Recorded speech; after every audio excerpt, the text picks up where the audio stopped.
Gilliam, Marlene Gilliam. She wrote for she wrote with pen. See, actually, that name sounds good. My breath still. I mean, it shows off for entertainment only. You see, he was, yeah, that motherfucker always ask for something to eat, yo. It's still bad.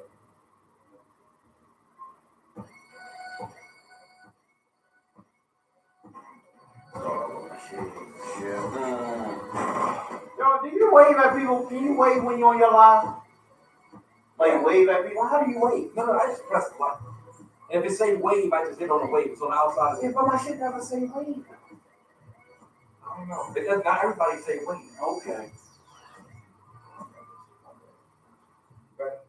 Yes, sir.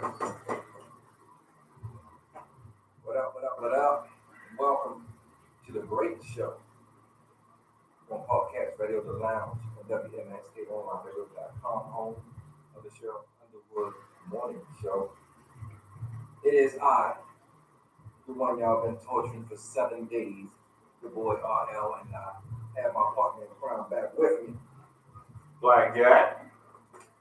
Son, I caught hell over that Aisha Curry stuff last week. I caught hell. I still had to respond to a few comments from my live thing.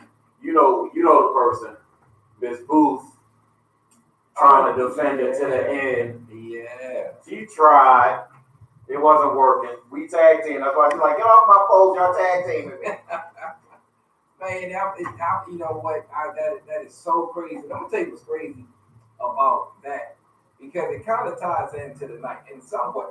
Okay. In some way. Yeah, because when you think you know women once again, they surprise you. They do. They pull what my man say on Eddie Murphy movie Vampire in Brooklyn, John Witherspoon. They flip-flop. And that's what they do it. They do it all the time. And I was so surprised. But there was a lot of seasoned women who agreed with us. Okay. They agreed with us, man. I walked in, they was like, Mom, I'm so glad you did that show. We listened to it. I agree with you. Blah, blah. I mean, just went on about it. A lot of seasoned women. They even had a few young girls. Okay. Mature. That wasn't trying to, rally behind it. Negative. Okay. Negative. And like we said last week, them older women on the show, they tried to save her. But, and I'm not sure if you beat it. If you seen it, they edited the interview. I did not. They edited the interview. So when I originally saw it, I told you about Jada Pinkett Face.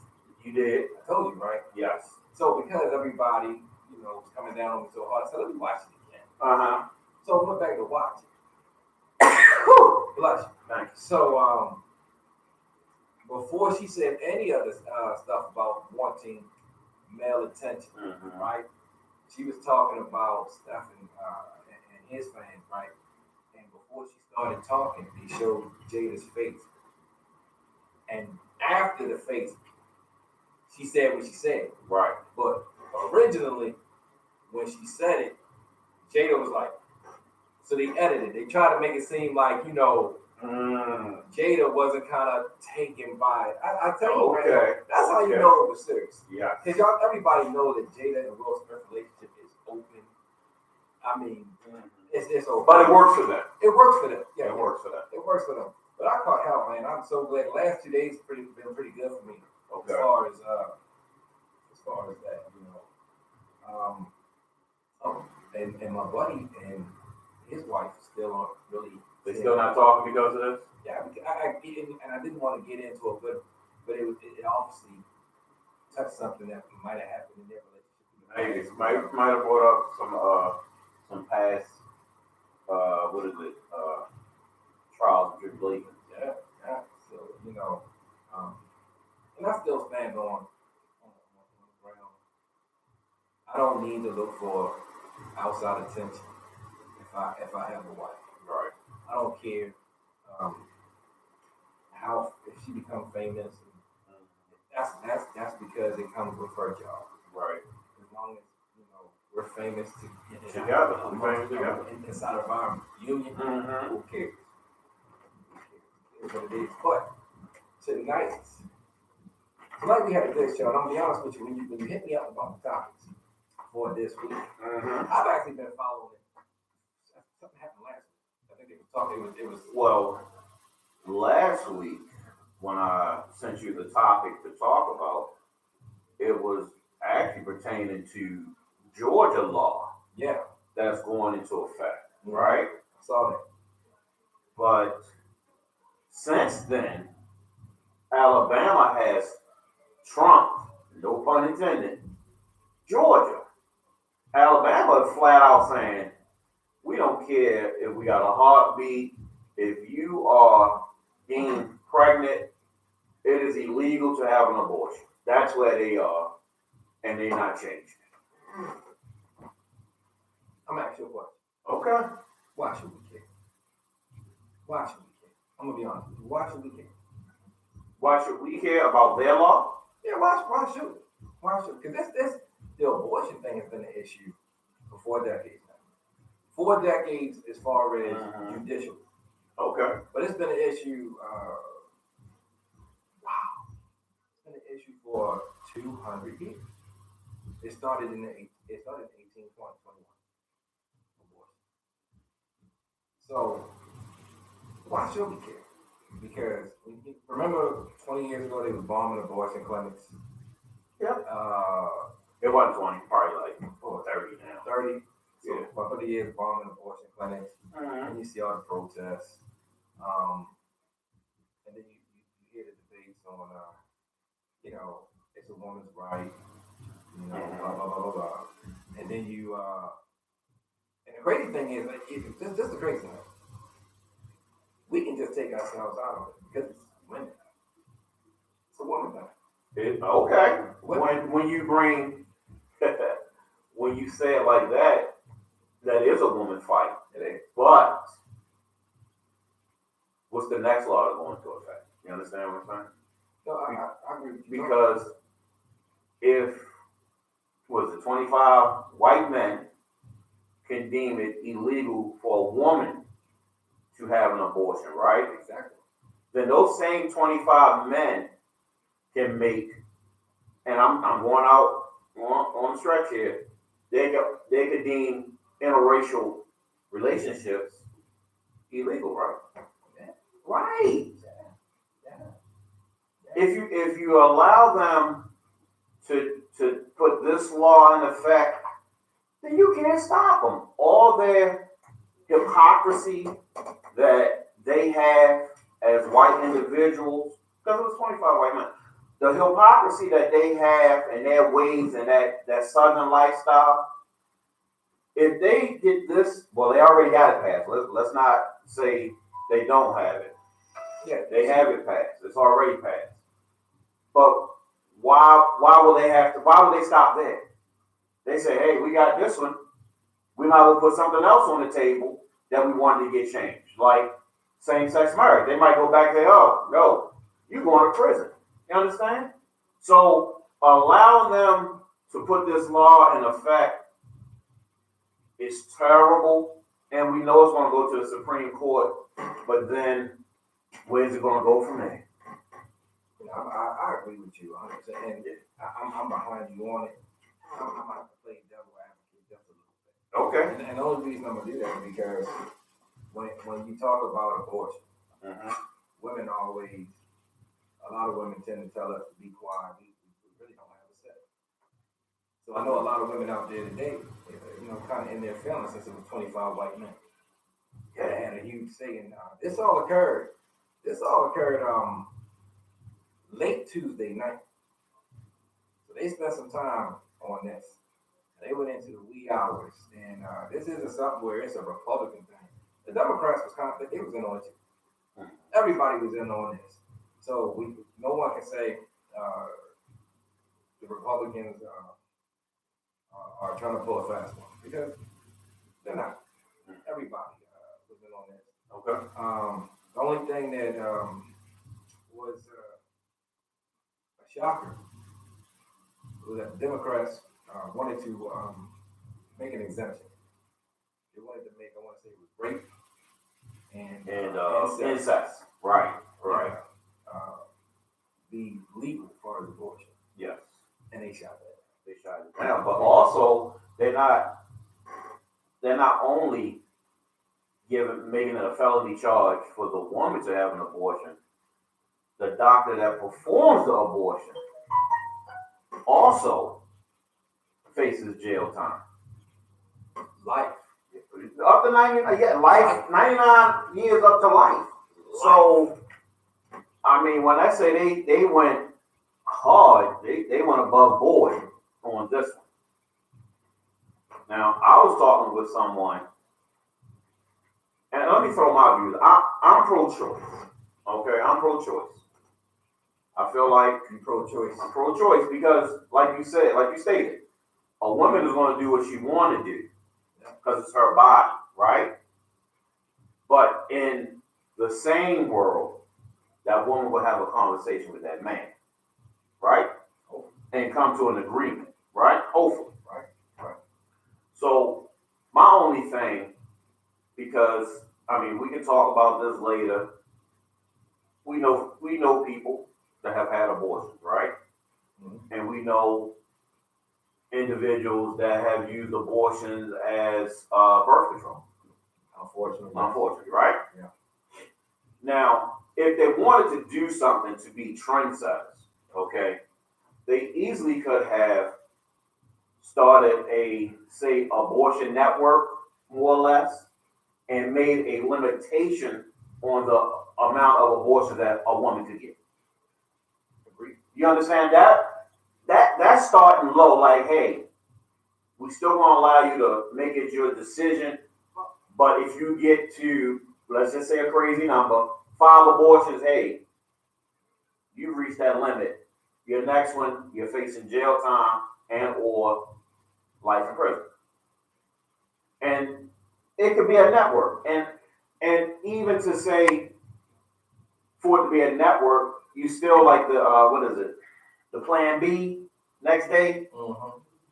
That should be still tied into that system, right or wrong? Like, hey, it should be. You understand? So there's things they could have done versus going this hard. And I'm surprised that we're even hearing about it days before it went into law. Why didn't we hear about it when it was in the House of Representatives in Alabama? Like, hey, this is what they're trying to pass. Next is to the Senate, then it's to the governor's desk. That's when we got it, 4 or 5 days before it actually went to her desk? That's crazy. Right. To me, it seemed like something, like I said, it's been something that the United States has been dealing with for 200 years. Mm-hmm. Okay. Like I said, it's just one of the things where we've been told to pretty much take a seat and shut up when it comes to abortion. Women really don't want to hear what men have to say. Okay. I'm pro-choice. You are pro-choice? I'm pro-choice. Okay. Especially if you got it. You're going to get some flack for that one. I'm pro-choice. But at the same time, like you said, it's been, I know at least 2 people who use it as birth control. Right. And I honestly believe this has something to do with money. Okay. We talk about our judicial system and our Congress and all that. Because, there's a lot of abortion clinics you can walk in with your $300, $600, and probably it's probably more than that now, but yes. And if you can, when you think about it, right, there's insurances that don't cover it. Right. And when you talk about having a network, no, I think insurance does cover it. It covers it depending on your situation, your medical situation. Okay. You can't just walk in and say, "Oh, hey, I just found out I'm pregnant. I want an abortion." Okay. Gotcha. Okay. It's kind of like getting your breast done, your ass done. Right. So when I look at it and I see the problem that everybody is having, and how the government is trying to take control of it, I look at money. You look at the legalization of marijuana. Okay.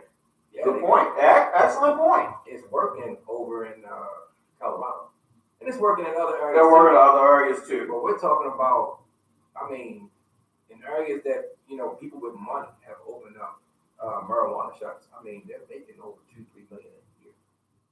Yeah, that's tax money, and we ain't talking like 1 or 2, 3, 4 shops. a lot. Hundreds of shops. Right. So I believe the network would work like you're talking about, but it's going to come down to, of course, the medical field, right, getting involved with Congress. Everybody sitting down trying to figure out how we're going to do this, because now you're talking about releasing people medical records, and then you got to figure out how to get around HIPAA. Yeah, there's a law. There's a law. Yeah. So, and I believe that's probably the one thing that's keeping things from going in the direction that you're talking about. Right. And I'm quite sure if they can work something out with HIPAA. Hell yeah. Now, I saw something on a news ticker today, and it kind of plays in. I don't know if they gave this update on it, but we touched on it a couple shows ago about pregnancy, right? We don't see a lot of teens pregnant like we used to when we was growing up. You saw a lot of teen pregnancy. It was rampant. It was bad. Okay. So on the news ticker I saw today, it said the U.S. is at an all-time low in all age groups except women 35 and older. Pregnancies are down. A 32-year low. Pregnancies are down in all age groups up to women of age 35. Ladies and gentlemen, I'm telling you, this man is passionate tonight. Yeah. Because I got the same thing written down. Right.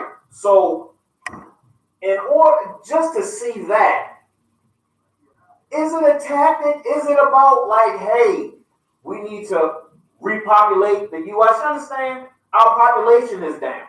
So that what does that mean? That means moving forward, tax dollars gonna be down. Yeah. Because you don't have the same amount of people. Right. All this gentrification is gentrification. You're gonna need people to pay for this. You need people to pay for it. It's all coming together. Yeah. And when I saw it, I was like, that's odd to see that right now. Yeah, I saw the same thing, and I just kind of. I'm gonna tell you another thing that's not consistent, and I wish and I hope there's a way that we can find out. I wanted to see, as far as black women and white women who have the most abortions. Ooh. So, it was several charts that had white women higher than black women. But then you turn around. Okay. Like I said, there's no. But they should. They should. Then you got the black women. A lot of charts 37 to 34. Black women with more abortions. Right. Okay. And I just say, you know what? This is something that they're either throwing out these black numbers on purpose. Right. Or something that they're having a hard time keeping track of. And at the same time, like I said, to me, it's like, this is a woman thing. Because, and Kim Morton said that he's amazed a female governor signed such a bill. I'm glad you brought it. When I was taken back because when the other day when it said it was going to her desk, I was like, she's going to veto that. She's a woman. She's a female. But she's like 80. She's like 80. So you figure 40 years ago, what was it? It is Roe versus Wade went into effect. Right. She probably wasn't having kids after 40. So she probably. We talking about the governor, right? The governor. Right. So she probably, lived a life of pureness. She didn't get pregnant by somebody she didn't want to have a baby by, or wasn't raped, or anything like that. So she went ahead, she got her education, got married, and had her family. Right. And probably never been around or close to people with situations as such. So it probably was, and she's white.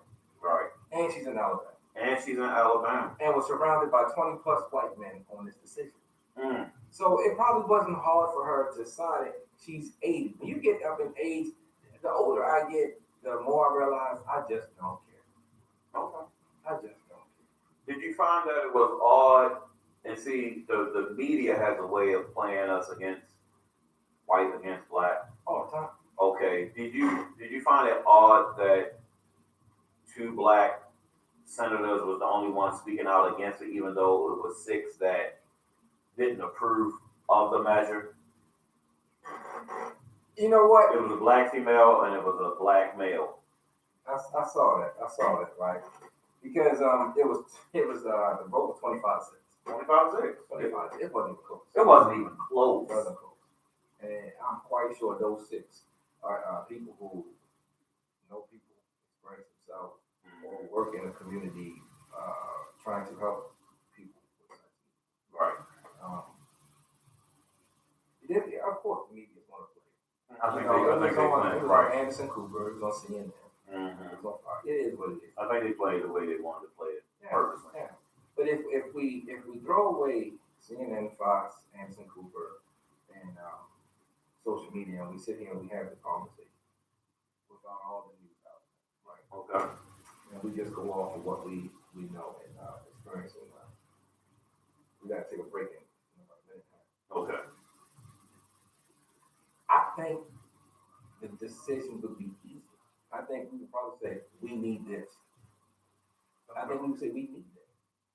You know, the United States, see, the thing with the United States is, you know, we're so big on the freedom.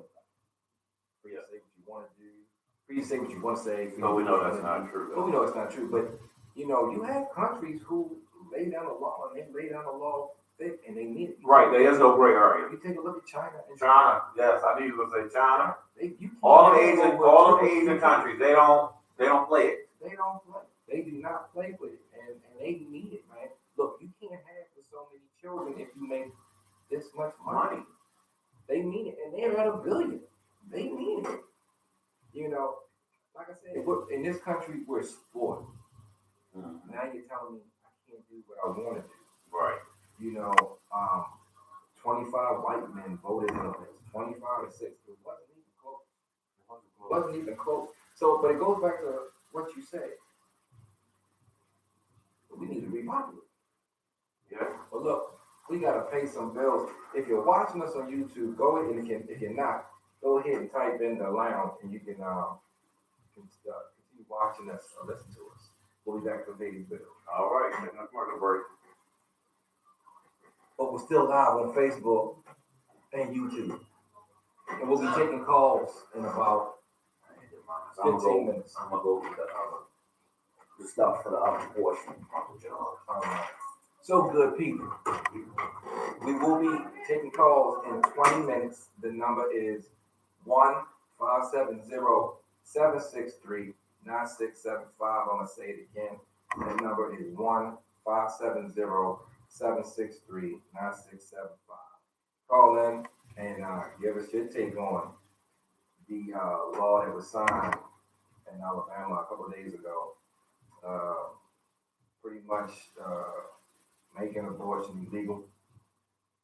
Regardless, it's illegal. You can't do it. That's what they're saying. They don't care what the circumstances are. They're saying they don't want it done. They're threatening the doctors. They're saying that if a doctor performs an abortion, they can get up to 99 years to life, which is crazy. You know, and of course, you know, women are upset by this, and men should be upset too. It's just one of them things, like I said before. When it comes to abortion and men, you know, for so long, and to today, for forever, women kind of told us to, you know, take a back seat. That it's not really your decision. It's my body. I can do what I want to do. You should have thought about this before we lay down. If you wasn't ready for a child, then you should have used protection or some other birth control method. So, you know, women, the last couple of days, they're reaching out to men. They want the men to support them on this. And, you know, like I said, I'm playing devil's advocate tonight, of course. It's just weird because we've been told to shut up and have a back seat on this. Whatever I decide, you're going to have to deal with it. So, women want men to support them, and, you know, it's one of them things. It's like, didn't want me to have anything to do with the decision. Now you want me to have a say with this, not just a say, but to support it.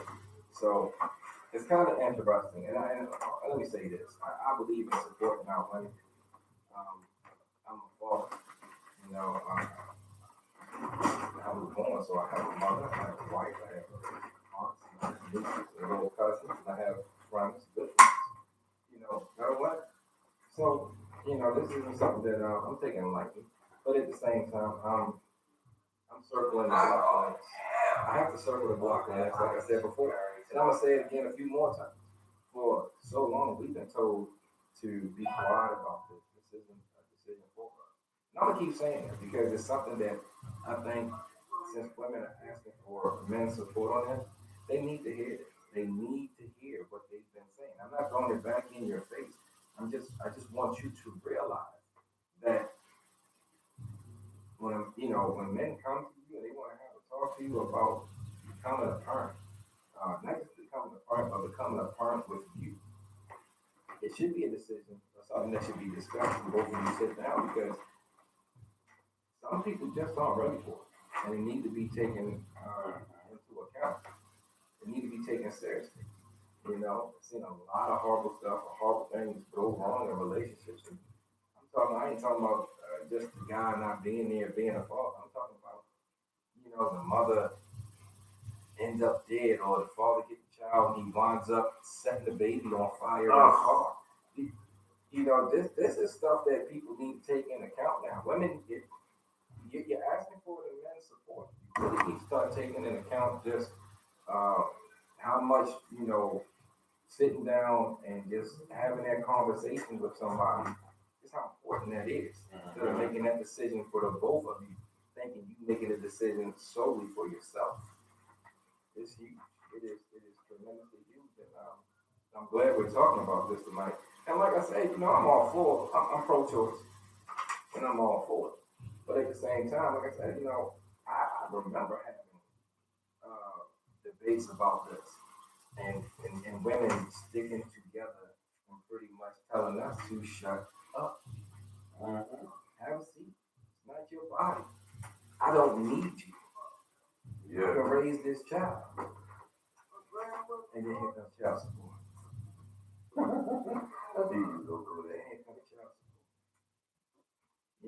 So this is a good topic, and I want you guys to call in tonight and be a part of this and express how you feel and what you think on it. Because you may have a child who gets raped, and abortion is on the table, and they're telling you. Let's not forget. I mean, I haven't heard incest in a minute, but incest, it happens. It happens. Some uncles. It happens. We're coming back live on WNSK, the podcast. We've been live on Facebook Live and on YouTube the entire time. Yes. So we are now back live on WMSKOnlineRadio.com. Hey, so we're back. We're back. Man, this is something. So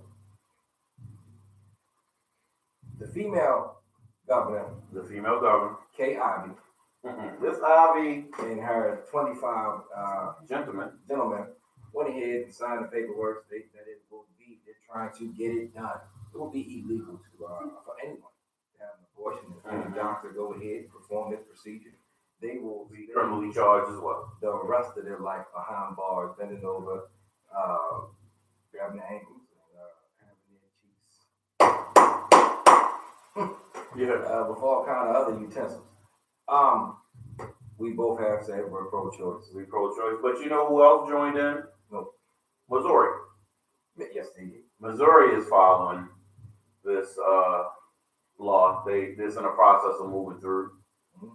Do you ever think, because we're so liberal, do you ever think that will come to Maryland? No. I really think it's going to be that north-south thing again.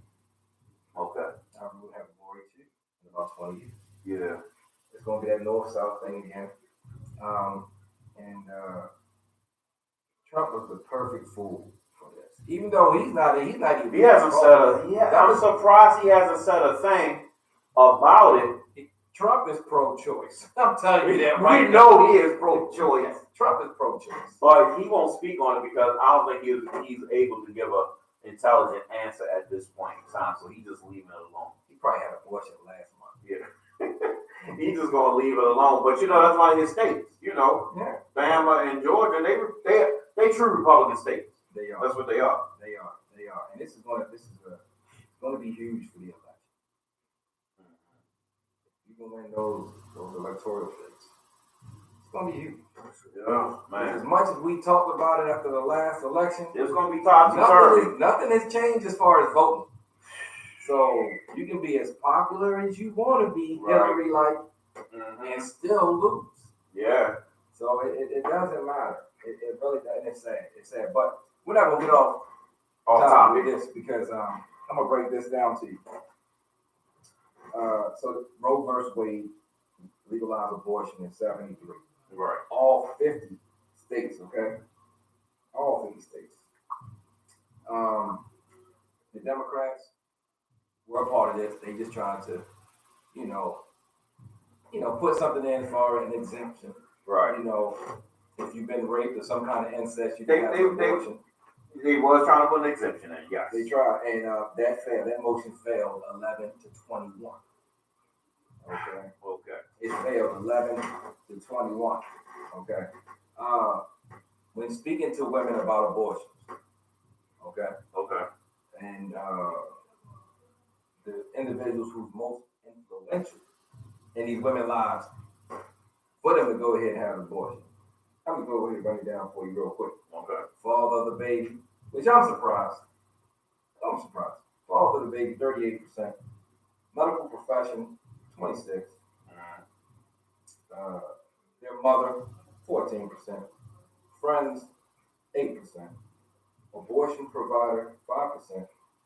Another family member, 3%. A counselor, and their father, 2%. Okay. Someone at a local church, a pregnancy center worker, and other, all 1%. I was shocked to see father of the baby at be the top one at 38%. But that's how it should be. A conversation should be had. And like I said a few minutes ago, things go horribly wrong for both parents and for that child if you don't have this conversation. Not everybody is meant to have a baby with you. Right. You can be as angry as you want, you can be as bad as you think you are, but there are a lot of mothers and a lot of fathers who have been on TV crying the last few years. We just had a father lock his baby, chain his baby in his car, set the car on fire. You remember the brother? I couldn't even read it. I was like, that's too much. Then 2 years ago, you had the father in the courtroom in tears, fighting for 2 years to get his daughter, to get custody. And the mother and the boyfriend starved her and beat her to death. That was him. Yeah. So it goes both ways. This conversation is needed. That's why I'm pro-choice. You can't just say you're going to have this. It's a woman. You just can't say it's a woman. No, you can't. There has to be a conversation. It has to be a conversation, and that's why, and I'm going to say it, and like I said, I've been back and forth on it because women are telling us to shut up. We have to support these women. Right. We have to. You're absolutely correct. But I'm going to play devil's advocate too. So you have the discussion, right? Mm-hmm. Now, if you're an adult, let's go with you're an adult, which is above 24, 25. You're an adult, okay? Mm-hmm. You know right from wrong. You know having sex without a condom or some type of birth control in place, there's a highly likability that you're going to get pregnant, right? Absolutely. So, with that being said, if they have that conversation and this same man that took part in the act, now he feels some type of way, now he's not ready for a child, and that woman says, well, I don't need you. I'm gonna raise it on my own anyway. Is that not what we're facing today in the black community? We've been facing it for a long time. Long time. And it is what it is. I just said it. Not everyone is not meant to have a baby. That's true. Everyone. Well, I have John Fisher, and I believe, and I'm going to say John Fisher is pro-life. He says there has been a total, I don't know where he get his numbers, but we'll go with it, a total of 60,942,033 abortions since 1973. I can believe it. That's a high number. That's a high number. High. That is high. That is a high number. That is. I believe it though. That's a high number, yeah. I believe it though. And if you think about it, that's a high number enough being tracked before then. Mm-hmm. And this is why it's a concern for so many people that about this law. You had so many back alley abortions. And I think that's. Come on now, is that not where it's going to head in Alabama? Yeah. So, you know, the number is just ridiculous. I said it started in 1820. Right. It's 200 years late. Mm-hmm. You understand what I'm saying? Right. So, I believe that number is probably accurate.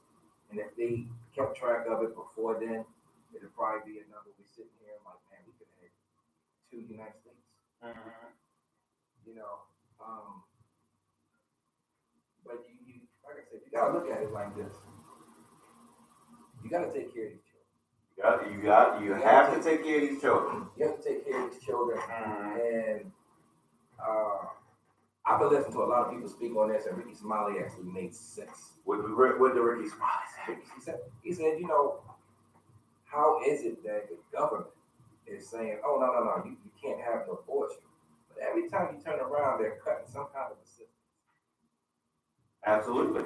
You know, you want these women to have these children, but you're cutting assistance. Mm-hmm. And I said back, and I said, wow, I don't really listen to Ricky Smiley. I don't either, but took my breakfast club away from me. But he's right. He's absolutely right. Mm-hmm. Every time you turn around, they're cutting some kind of assistance and they're shortening absolutely for these parents out here. But okay. You're going to force these women to have children, and then turn around, they're not going to have any help. Not have any help. Now, I sat back. You're not cutting child support. Right. I sat back and I thought about the law in place, right? Because it's law. It's law in Alabama. It is what it is. But now does it opens up other avenues? There are millions upon millions of women that can't give a natural birth, right? Right. Does that open up that avenue there? Yes, it does. Mm-hmm. You can give that child up for an adoption, right? Absolutely. Does it also open up the discussion to say, hey,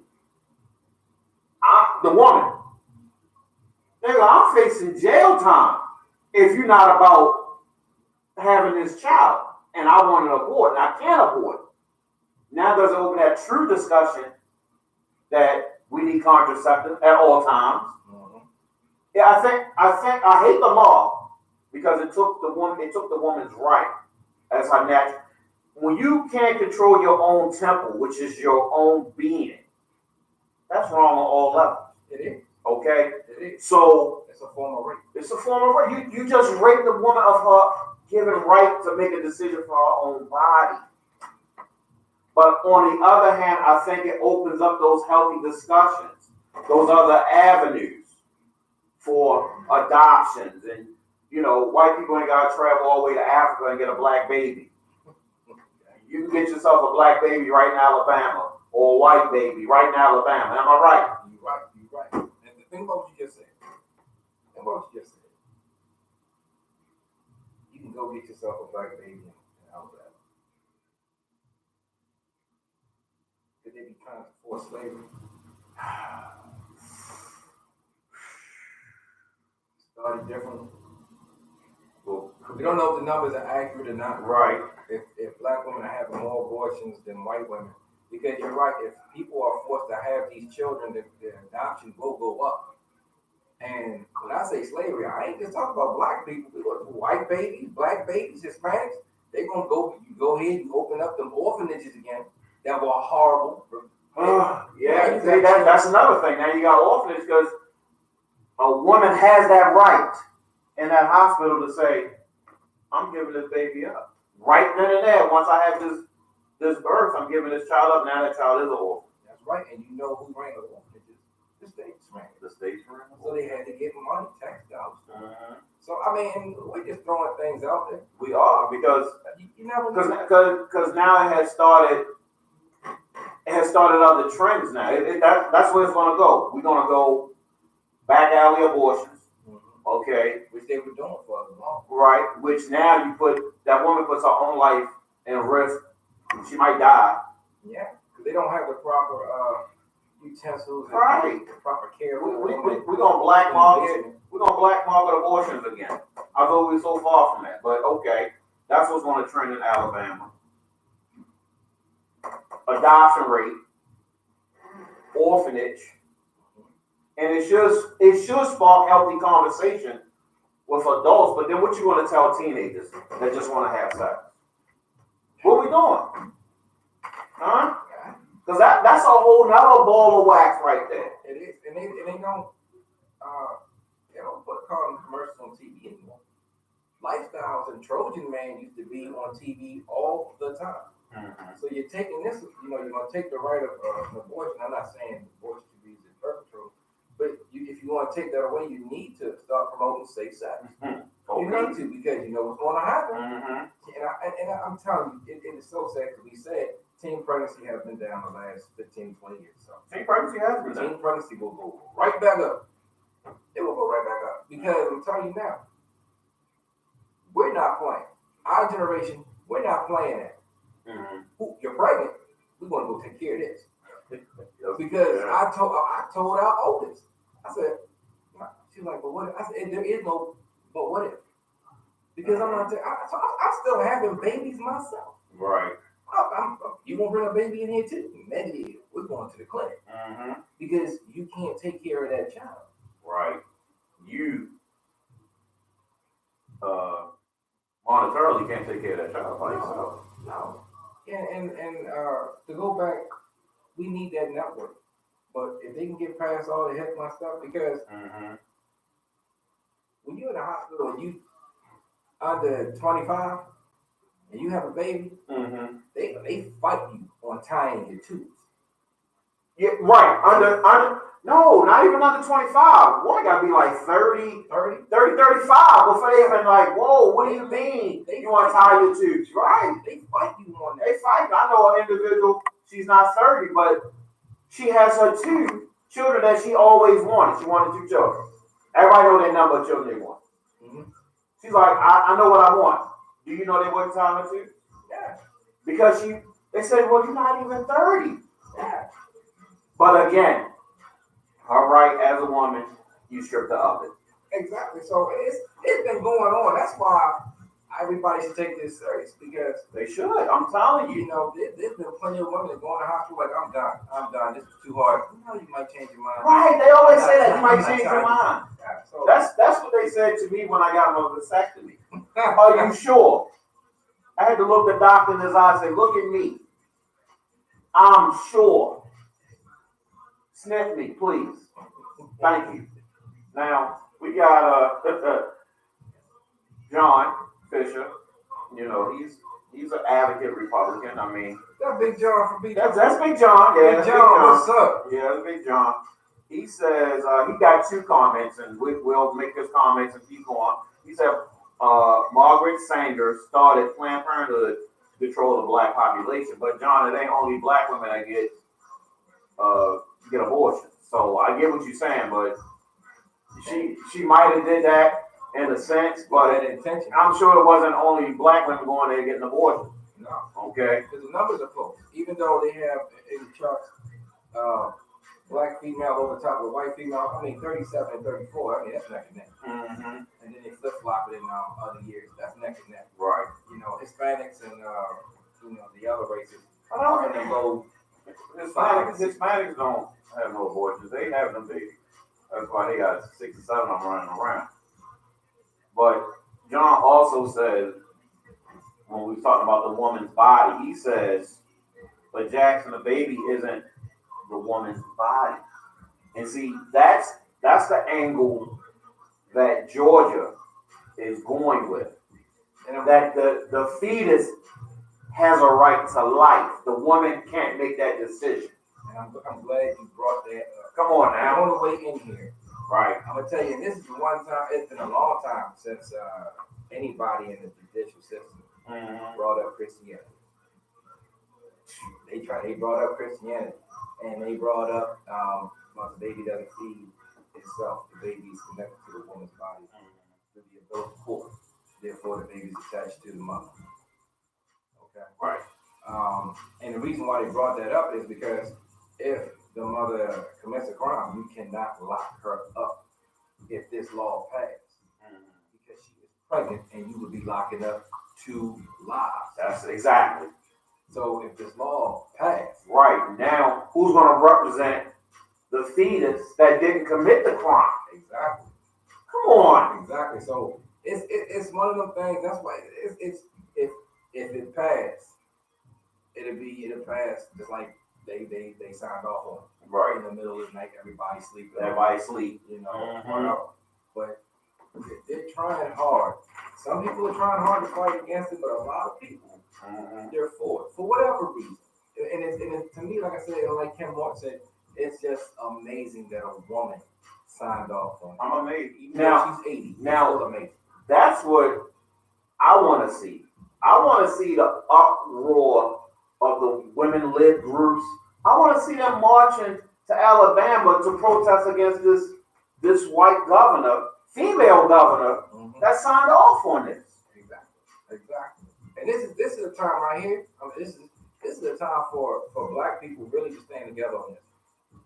And we might have to stand our ground and seem like we're going one way. Because I'm gonna tell you this: you had a whole lot of white women vote for Trump, even though he's admitted to doing some rude things. Right.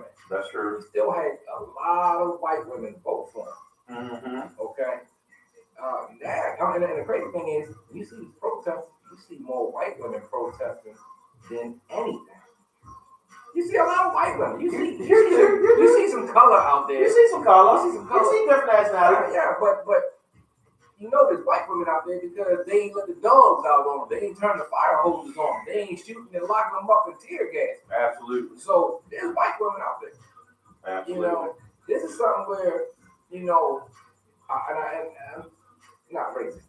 White people need to take a step back, especially these white women who find their opportunity to have their voice heard. Hey, y'all might want to start supporting some of these black causes we have.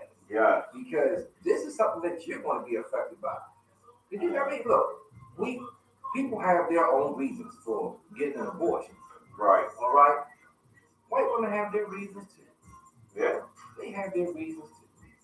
Absolutely. And just like most abortions, and I hate to say it, usually it's to hide something. I hate to say it, there's a percentage of people who have abortions to hide something. It is what it is. It is. I mean, sometimes, like you say, that teenage girl, she's not ready. She's not ready. The family don't want to take care of her. She's not ready. There are all those incidents when, and we've heard this a million times, the condom bust. Okay?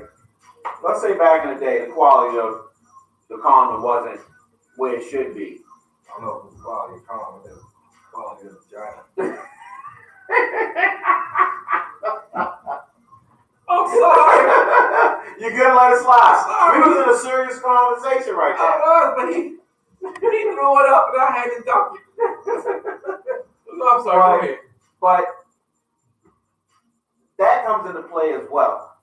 But when you just out irresponsible, knowing what you're doing, and you still going up in that kitty cat raw, you got to be able to face those responsibilities when you're grown and it comes into play. Now, you teenagers, I'm sorry, No parent want their 15-year-old to have children. Right or wrong? Let alone, because it has happened. I know somebody that had a child at 14. It happens. It's rough. It's rough. And a 14-year-old don't know nothing about raising no child. That child doesn't make that individual grown. You're just a 14-year-old with a child. Still learning your way. Hell, I mean, 25, let me see, I was 19, 24, 25, 33, 35. It is difficult being a parent at all ages. Just so becoming a parent and you just started puberty. Right. It's unfair.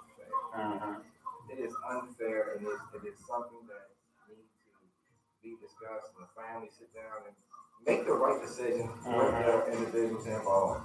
The government should not be involved. The government just shouldn't be involved in this. It shouldn't even have to be a Roe versus Wade. The government, you out of this one. You can't make a decision first for the woman, let alone two individuals that laid down and did this act. You can't make that decision. Only thing you can do is say, hey, we can put a limitation on the amount of abortions you get, like I brought up earlier in the show. Like, hey, if you have had 5 abortions, you've reached your limit. But you still shouldn't face jail time. No, and the people performing these procedures shouldn't face jail time. They went to school for this. So my thing, the next move is we shouldn't even teach a doctor how to perform an abortion, right? We should. That'll be next. Along with other things. This is the crazy thing. Feel me on this one. So they will let a woman run down to Miami, get her breast done, get her ass done, right? Get her vagina done, cheekbones. Which make it look vagina? Oh, we'll come back to that. Do all of these other surgeries. Right. All of them surgeries. Some surgeries is cut, and stick some fat here and stick them there. Right. When you talk about the nose, cheeks, changing your appearance, they're breaking skulls, they're breaking bones. Right. And the government has not intervened. And you take a look at some of these world famous people that are out here today. Right. 20 years. Take a look at Mickey Rourke. Yeah, Mickey Rourke was considered a pretty boy 25 years ago. Mm-hmm. He looks awful. Right. You take a look at Pam Anderson. She looks awful. You take a look at Little Kim. She looks awful. Little Kim is definitely the poster child for you not to get plastic surgery. You know what they did do, and you mentioned it. They found a way to come up with a network. For those that do it right, okay, you got to go to your doctor and have all these tests run to make sure you're healthy enough to have these surgeries. Okay. So when you go to your doctor and he run these tests on you to see if you're healthy enough for these surgeries, it's now in your medical file. He's going to recommend somebody here, somebody there, you choose. I'm going to go to Miami. There's a great specialist. And it's going to be in the computer now. It's going to be in the computer now. Okay? Yeah. It's going to be in the computer now. Yeah. Now, by doing that, guess what? Insurance will pay for some of it. Just some of it. And it's small to the point where people just go ahead and I'm not just paying for myself. Because a lot of people don't want that on their medical record. Okay. But they should. Mm-hmm. They should. And I got a story, and you know who this individual is. I ain't gonna say the name. Remember 10 years ago, young lady at the pen. Remember? I do. She went to have a little surgery done, have a little fat. She tummy tuck, low and insecure about her appearance. And 2-3 weeks after the surgery, she died. And it threw us off because she wasn't ugly. And she really didn't need it. She didn't need it. Yeah. So these right along with abortion, some of these things are risky. They are risky. They are risky. But if the government wants to get involved with the abortion, they need to get involved with that because you do have people having 5, 8 surgeries. You're absolutely right. Right. It should be a limit on that as well. Absolutely, because you have more people dying from plastic surgeries going wrong than abortions. Absolutely, bleeding out. But they found a way to get some money. They started that network. Absolutely. They started that network. See, so, and I'm gonna tell you, and we're gonna move on. I'm gonna tell you how you do it. So, with the money, right? All right. So, the insurance, you come in, they know what you're coming in for. Okay. This is when you go to see your doctor. That's how they get the money right then and there. They can't get the money from Dr. Miami. So the insurance has to, you gotta pay a little bit right there. Okay. But people don't, and I read it, people aren't paying attention because they're so happy that they think they're doing it the right way. I'm going to see my primary, and I'm going to refer Dr. Miami. Right. Yeah, but you need to really take a look at your insurance bill. You want to know this is a little bump in. They found a way to get some of that money. The insurance company found a way to get a piece of it? The government. Okay. And the insurance company. But see, the insurance company get it because you got to go see your primary. But now, the government got a little piece of it too because they started that network. Because if you remember 20-something years ago, celebrities was just flying and doing it. They was paying out of pocket. You had to be rich to do it. Exactly. You don't have to be rich now. You just have to have a good insurance and have a doctor that's willing to refer you. Hey, what's up, people? And you know, as much as they concerned about abortion, I believe that's something they should be more concerned about. Okay. Let women make the decision for themselves. It is their body. At the same time, I'm saying that you need to talk to these men because not everybody you should have a baby with. Everybody, and I think that's the conversation that's going to spark that in Alabama, that people will have more conversations. Yeah. They will. It's a terrible law, but it's going to spark conversation amongst men and women now. But it's just fucked up that you wasn't willing to put rape and incest into the bill. I just don't understand that. Yeah, why would you want a woman to even endure that? Hey, we gotta pay some bills, but we're still live on Facebook and YouTube. Yes. Go ahead and do this.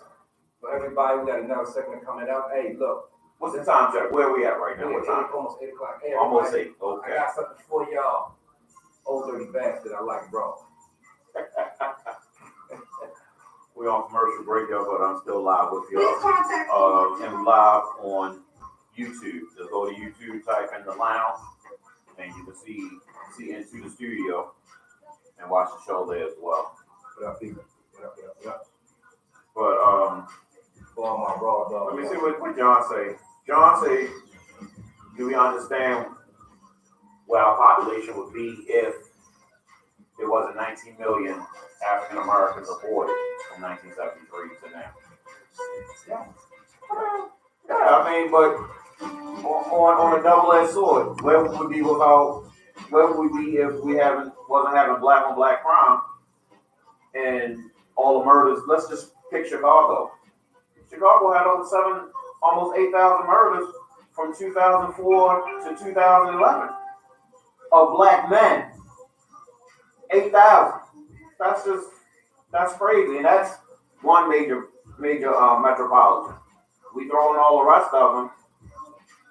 We might be, I ain't gonna say 100,000, but we might be losing 50,000 black men a year just off of street murder. Yeah, it's like you can say, what if they brought us here and didn't kill us?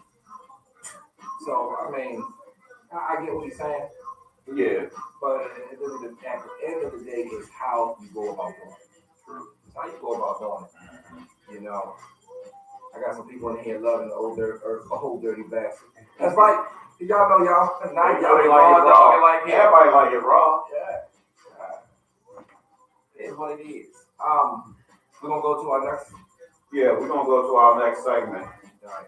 I don't know what it is like that. Our next segment, we're gonna talk about why are black people still unemployed and we have so many jobs available. All right, I even brought them in tonight. Thanks to my cousin. Thanks to my cousin Shantae Jackson. I brought him in. I bet it brought jobs in. Hey, I mean, because it's unreal and it's funny. Before I came here, I went up to Mondawmin. And I love Mondawmin. I'm from the West Side. I love Mondawmin. It doesn't bother me to walk through Mondawmin. I love Mondawmin. But then I see the individuals that still hustling body oil, socks, white tees. Like, get a damn job. I understand your entrepreneurial spirit. That's something you can do on a weekend or when you get off work. I work for myself. I'm gonna turn those dirty bags down because I'm about to get it. I was in Mondawmin a couple months ago. My wife buys me orders. Okay. And she comes home. She buys. She has like 5 or 6 orders. I've ever bought orders. I'm in Mondawmin.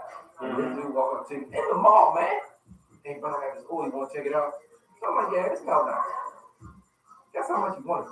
A bottle of oil. A little bottle of oil. It shouldn't be no more than $10. How much? 10. Yeah, he took $10. Yeah. But I know my wife ain't buying. You know, when she goes to the stores, well, she's bringing home 3 or 5. I think she's paying $10 for 3 or 5. You didn't know that. I didn't notice. So when he gave me $10, I gave him a look like, man, look, I rarely shop. So he just looked at it. I walked away. $10.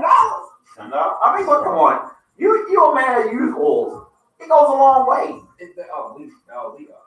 We are back. I apologize.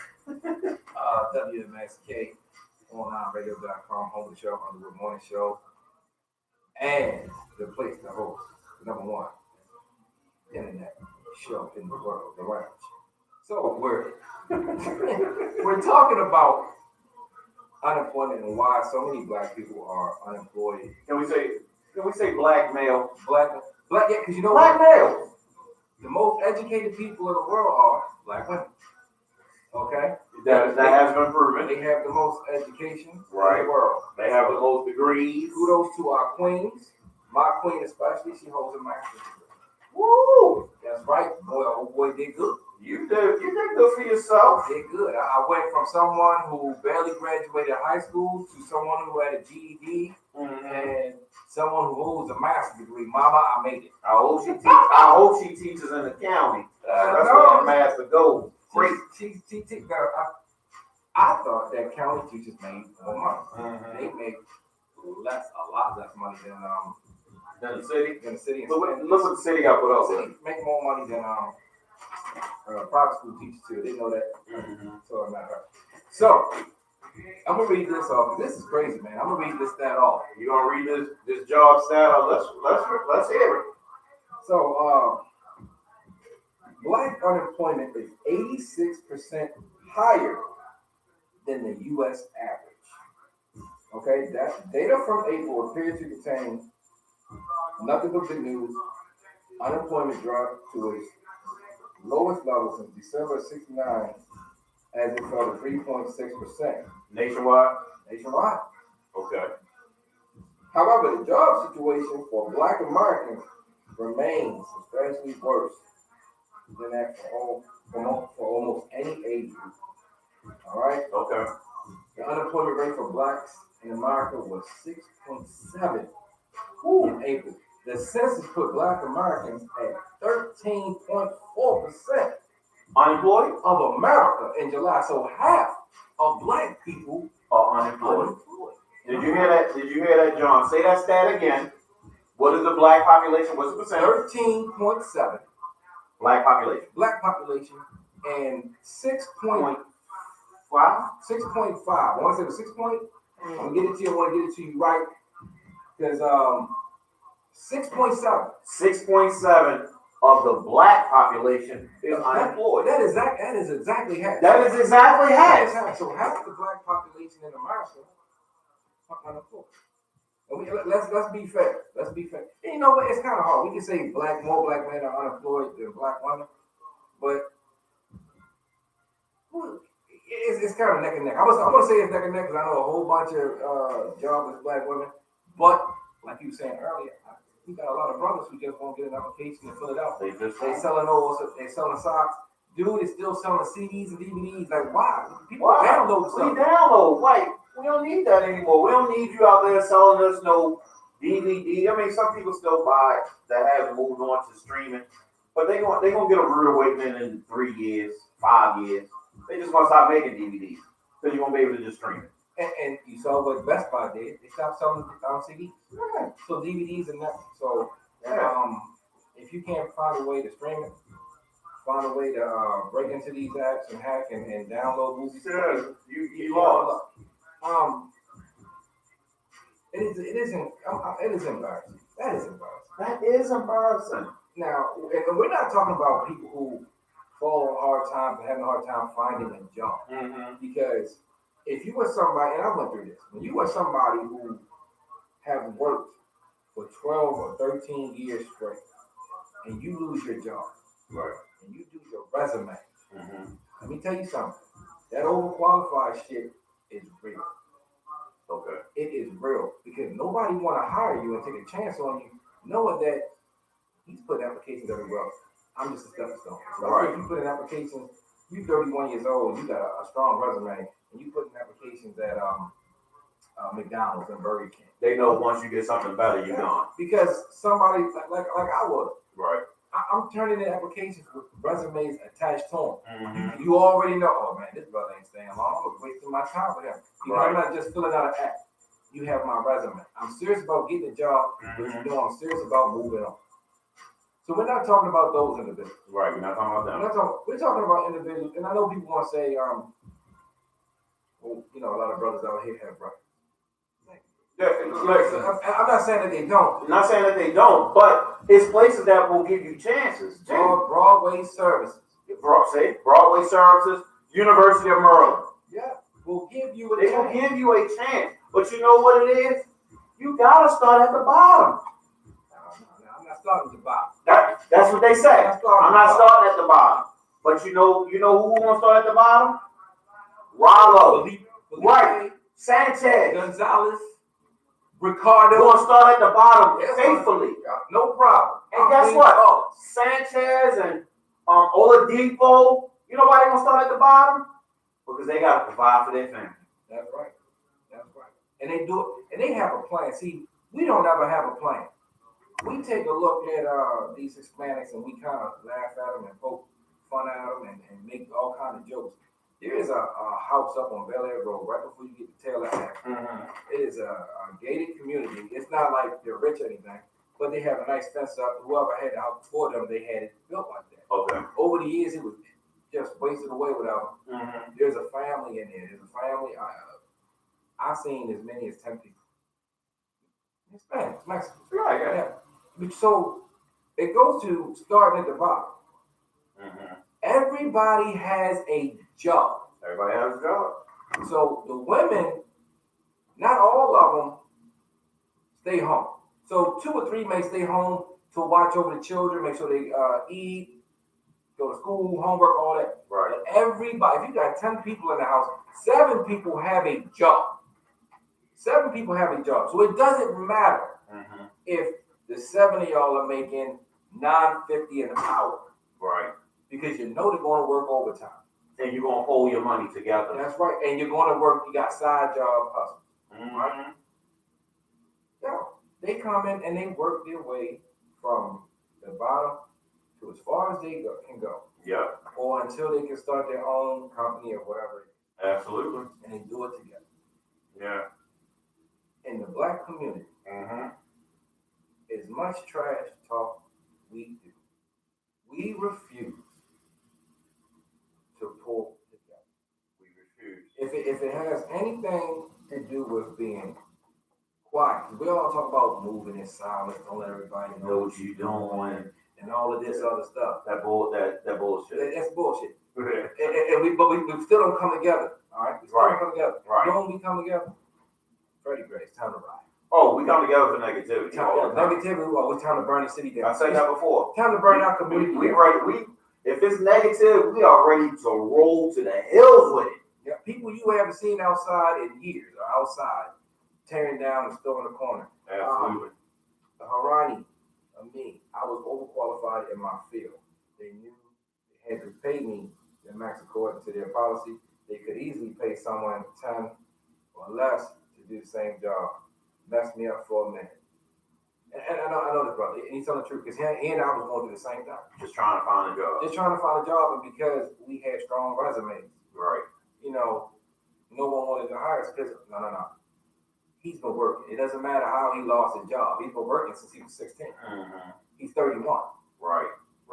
You see what I'm saying? Absolutely. And that's messed up. But back to the what we were saying. If we stuck together, Mm-hmm. starting at the bottom wouldn't be so hard, and you wouldn't feel like it's a slap in the face. That's what it is. Mm-hmm. People feel like I ain't working in housekeeping. Why not? When I came home from the Marine Corps, that was my first job. I was a floor tech at a Right. nursery. Okay. I was making $8.50 an hour. Mm-hmm. But let me tell you something. When I saw my first check, I went back to the recruiter's office. I got to go back in the Corps. I gotta go back. There's not enough money. When I got out of the Marine Corps, I was making $13.50 every 2 weeks. That's after taxes, insurance, everything. And $22. In the Corps. $13.50 in the Corps every 2 weeks. $13.50. Okay. Every 2 weeks. My rent was $500 a month. Okay. Cable was $22 a month.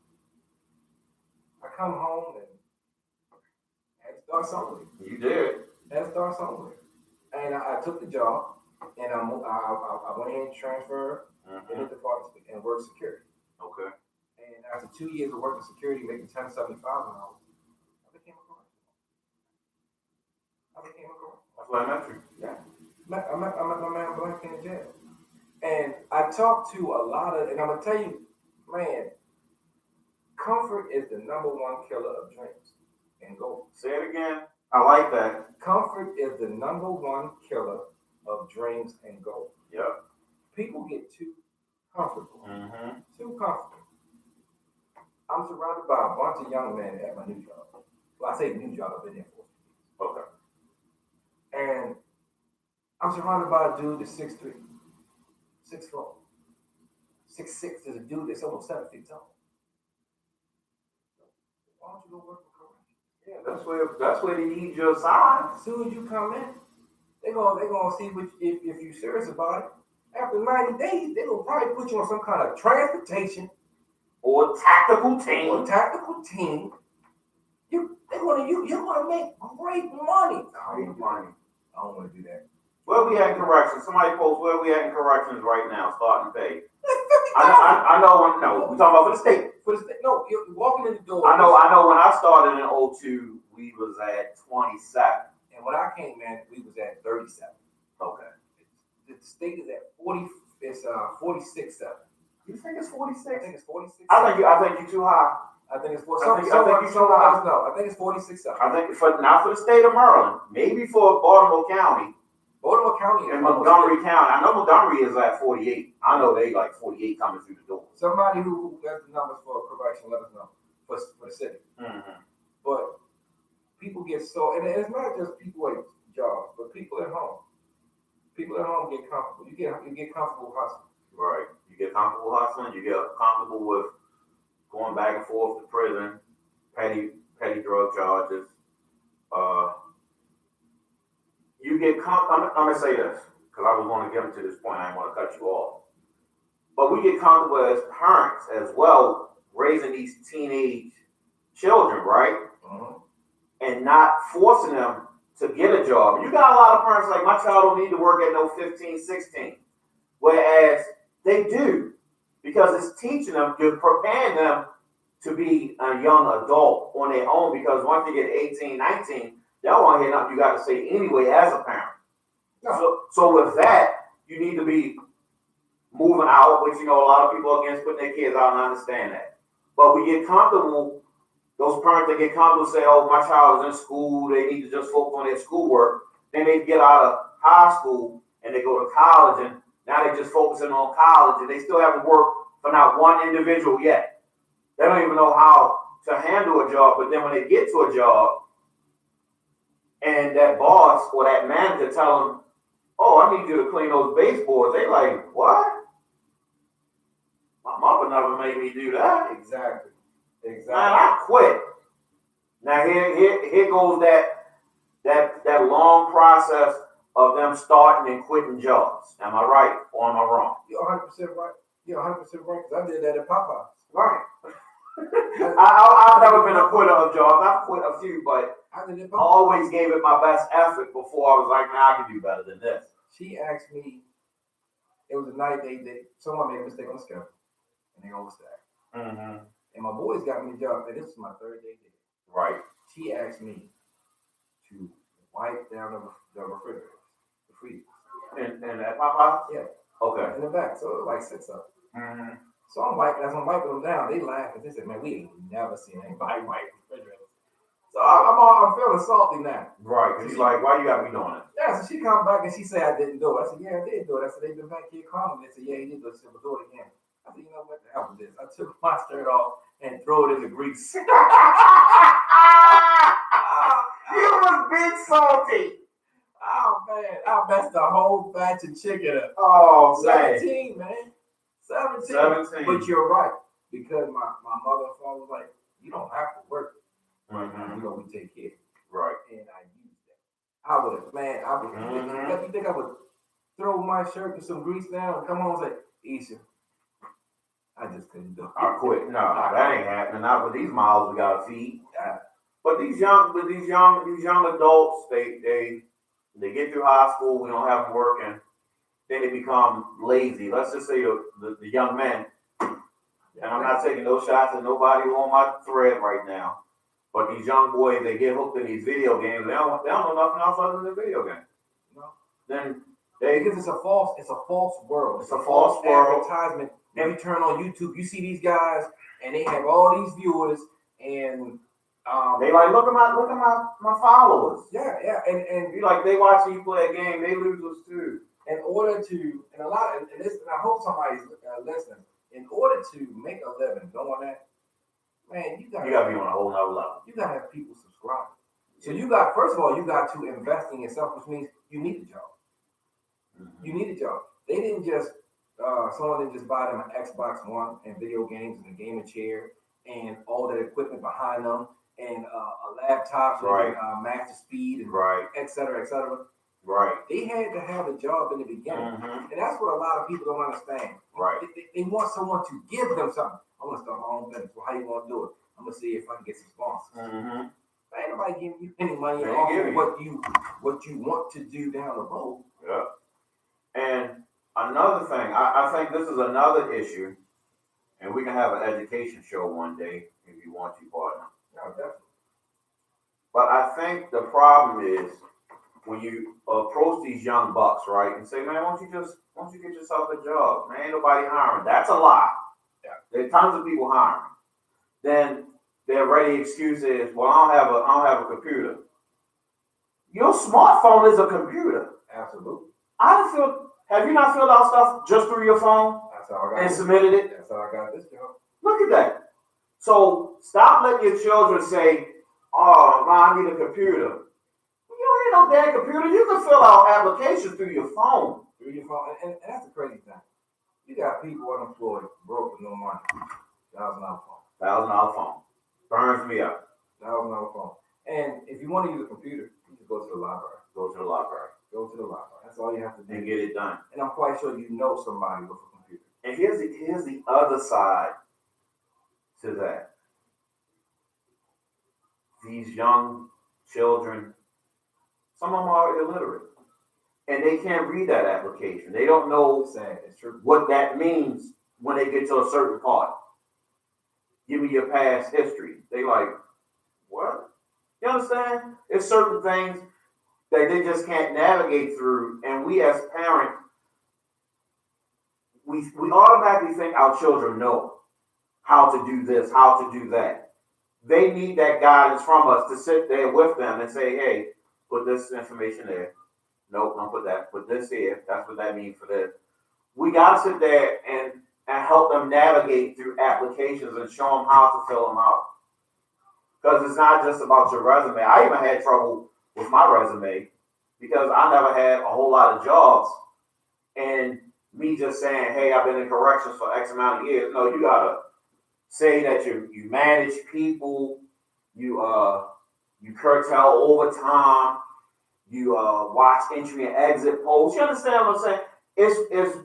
It's wording that you have to use, and a lot of people feel intimidated when they have to when a job asks for a resume, they like, I never did a resume before. Again, applications online, acts online for resumes. Free apps. It's gonna help you do it. And that's exactly how I went to a free app, and they gave me a resume for it. Bitsy said before anything, you want to go ahead and do the right thing, get a job, you got to be clean. That's why you can't smoke marijuana. You can't be getting high and you want to put in for a job. Dante Osborne. Dude, you got to do what you got to do. I left John Food making $24 an hour and had to start over at a new job making $12 an hour. It was crazy, but bills had to be paid. Or Ronnie again. The work they doing on Drew Hill Lake and North Liberty Road have to hire 50% city residents for staff. People don't know, so it doesn't get enforced. Those are well-paying jobs waiting for young brothers, and he said it's law. And Black Jack have jobs here. I'm sure you want to. I got plenty of jobs. Oh my goodness. But it is true, and what he's saying, I'm glad Bitsy said what she said. And it's just one of the things we were talking about it the other day. For some reason, our young men and women are having a hard time being clean, getting off of weed. Getting off of weed, you know. They need to stop being influenced by Colorado and other parts of the world to say it's legal. Right. Because even though it's legal as far as you're being able to do it and the police not messing with you, when you go to work for these companies, these companies are private entities. If they don't want you to smoke marijuana or do any other form of drug, you got to go by what they say. That is their rule. It's not a law. It is a rule. It is a rule, and that's what the generation has a problem with, following rules. Absolutely. Not even law. Not even law, but just rules. Yeah. And you know, we've lost a couple of employees just like any other place, and of all ages. You know, there's 20 to 61. 61, yeah. Smoking weed. I mean, you're doing drugs. And you can't work it. You know, look, I get it. When I retire, I plan on smoking a whole lot of weed.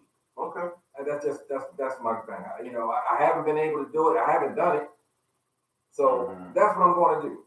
I can't do it now. Right. I just can't. And I don't want to be honest. Okay. You know, it's something that I have planned for the future. It's my retirement. Okay. But unfortunately, our generation, not our generation, but the millennials. The millennials, yeah, not our generation. Feel as though it is okay. And they should be allowed to do these things. Once again, they don't want to follow the rules. But back to the work. The workforce. Back to the workforce. Okay. You got something? Yeah, I got Kid Tyler. She said about the point about the children not knowing how to fill out an application. She said exactly, or the professional world makes them uncomfortable. Life skills are not being taught to children, and it's to their detriment. Some people don't know how to clean, cook, or even speak professionally. I had her professionally to her comment, and she said, weed is the least of our problems. These kids are heroin addicts. I have seen some young adults that are bent over, bipped out off of opioids. I have. Not to say that they're on heroin, but that oxy combination with other stuff, you know, it puts them in that stupor or whatever. But I don't know the percentage as far as young children with the heroin. I know weed is the biggest catalyst that they're facing. Because you can lace weed with anything. Right. So weed is going to be there. As far as our young kids and drugs, you don't want to see them on heroin. You don't want to see them. You don't want to see them go to the next. When it comes, that's the next level. When it comes to the workforce, weed runs it. Weed runs it. Yeah. Weed's in your system the longest. And if you smoke marijuana, and you're an average smoker, right? You know, and a lot of people they don't realize this part right here. If you smoke marijuana every day, and we're talking about individuals, if you smoke it every day, you smoke it around 3 to 4 times a day. You're rolling a blunt, you're rolling a J, you're rolling a white boy, you're doing something. But let me give you something that I didn't know because I've never used drugs. So let me be clear with that. I've never smoked weed. I've never used no form of drug outside of alcohol, which is a drug. So let me be clear with that. Now I have a homeboy, and I won't say his name. Now he was smoking the loud, right? And I said, I'm not being an a-hole. I said, I've just never done it. And other members in a circle have done weed too. But I asked him, I said, what is your sensation? Like, why do you feel that you gotta smoke it? Hey, we got a pause for the calls, but we're going to continue on Facebook and YouTube. Continue, Blackjack. So he said it mellows me out. It clears my thinking. And I said, well, how long are you high off of weed?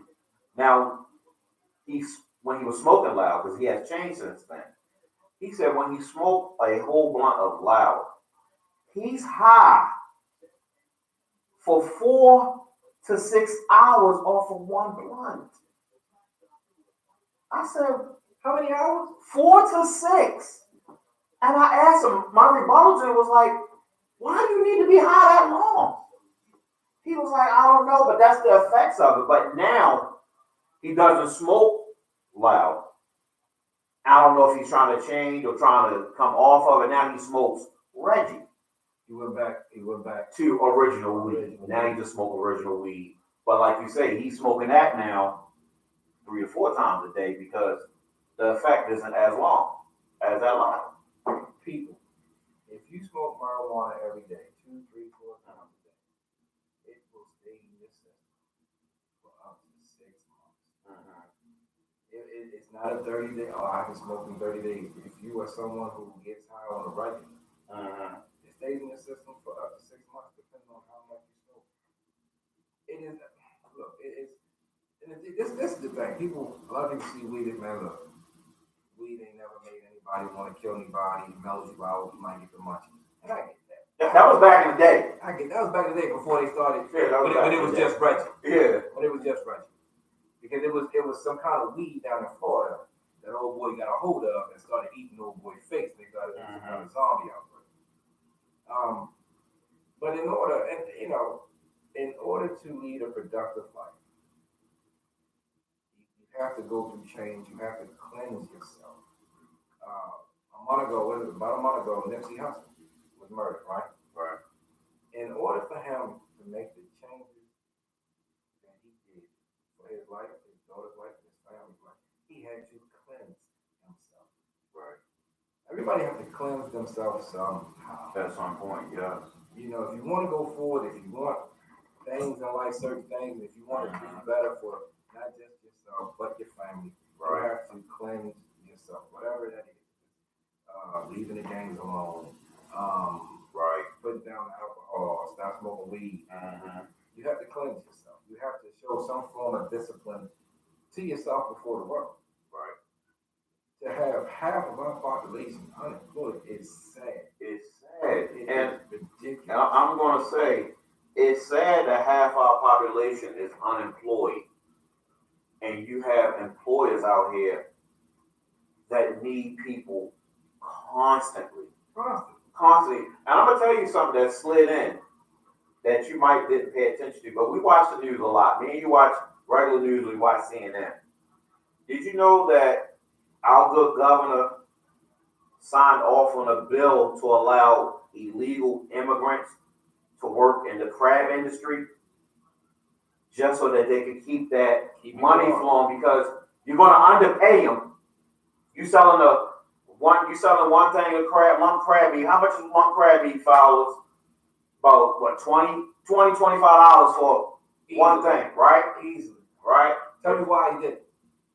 What is Maryland known for? Maryland's known for crab. Let's get these illegals in here and let's backdoor it in. And they didn't spend a whole lot of time on it. They just said he signed that bill to allow them to work in the crab industry without their papers, with not being legalized, because we got to keep that crab industry going. And I'm not going to say our black folks would be shooking crabs or whatever, but guess what? It's all about being taught how to do it, right or wrong. Damn right. That's all. you gotta be willing to do it. You gotta be You willing. gotta be willing to do it. See, and that's what's wrong with our youth. That's what You you gotta said. be willing I don't want to start at the I bottom. don't want to be at the bottom. But you I know what? know all about it. I need to be somewhere in the middle on my way to. But you know what's funny? We've been there with them same individuals that caught them 25 years, right? Yeah. And then they get on that work study program from prison. And where they working at? They outside in the highways. They in the kitchen. They Come on, let's name these businesses: Burger King, Checkers, your favorite crab spots. yeah. They're there. Man, what's the one in Fells Point? I can't think. It used to be on Bel Air Road. Bo Brooks. Yep. They down there. They down there. They down there. And, They work there. and it's a cafeteria in a building in Hopkins that have inmates come and help them. You know, and that's outside work. So outside workers, when they go to these establishments, they actually make decent money. They make decent money They make decent while money in prison. while in prison. But then you have the individuals who talk all that crazy stuff. Nah, I don't want to do that. I don't want to be at the bottom. Who are working inside the jail How much they make a day? or on the highway. They make, if you work $1.50. outside, if you work outside and you're on the highway, you see them in the jumpsuit. They make $1.50 a day. $1.50 a day. $1.50 a day in all that in all the adverse weather conditions. Let's put it there. Break their neck. Break that neck for that $1.50. Break Don't their short neck. them on the day that you know they work. That's right. But it takes prison for some individuals to get it. For some. Yeah. And that's why you have some individuals that go to prison and they come out and they are great entrepreneurs because they work for that $1.50 a day. They were not there. Their mindset has changed that, hey, if I could make $1.50 a day and survive, I can start with this 10:05. In 90-degree weather, they're walking up and down that highway. On the highway. Absolutely. $1.50 when they could have been at home, making $10 an hour working well, even at some kind of floor tech or housekeeping. You know, and it shouldn't have to take prison Right. to show people, hey, look, I need to straighten up. There's a better way. And unfortunately, that's where so many of our young men are headed. If not to prison, they're taking that prison. At what point do you want me to read off some of these job announcements? No, please read them off now. Please. Okay, I'm gonna read some jobs. Anyone that's listening, you can follow me, Joseph Jackson. You can send me an inbox, and I'll take a picture of the announcement, the hiring announcement. And my cousin was so I'm so grateful for my cousin because she works at one of the social service offices, Sissy Jackson. I thank her because every time she has jobs, she said, well, Joe, I'll give them to you because one, I have a young son, 21-year-old, that's still trying to find his way, and I'm still trying to send jobs his way. And I know other individuals who have sons or daughters or someone that just need I just need a better job. Okay, so I'm gonna read off some jobs. We got commercial utilities, they seeking Class A CDL drivers. We have maintenance technician jobs, salary $15 to $20 an hour based on your experience. So if you have some knowledge of some maintenance skill, it's possible that you can be one of those guys walking around an apartment complex fucking people apartments up. But it pays $15 to $20 an hour.